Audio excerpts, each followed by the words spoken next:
I want to graph this linear inequality, and I first have to start with realizing my formula y equals mx plus b in order to graph.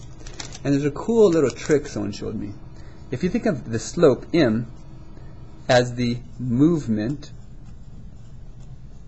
hit the word m, and you think of the b, the y-intercept, as your beginning,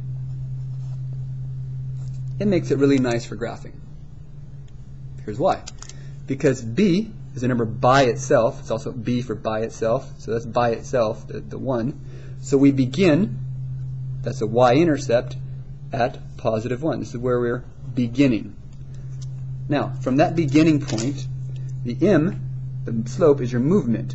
And we got negative 3 over 2. So that means negative 3 over 2 means I'm moving negative 3. It's always, slope is y over x. But negative 3 over 2. So we're going to be going over 2. So that means negative 3 means we either go up or down 3. And since it's negative, that means we're going to go down 1, 2, 3. And then over, always to the right, 2. Again, negative 3 over 2 is slope, which means you go down 3 over 2. And then you simply make your graph. Now, since this is an inequality, you notice it's going to be a dotted line. So we have a dotted line here.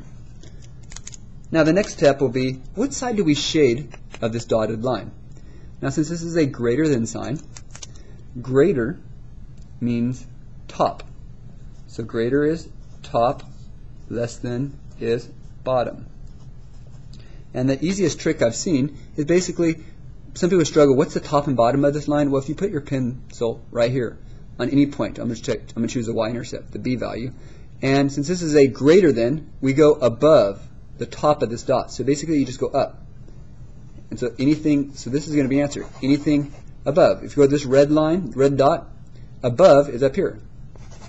Now if this is a less than, you go to this dot and go below. So less than mean below. Just choose a dot on the graph.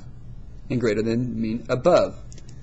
Okay, now it does get more complicated when your line is vertical, horizontal. But for regular lines, you just think of, go to the point, put it on, up is greater than, below is less than. You just choose a dot, go up or down, straight up or down. And remember, m is movement, B is beginning.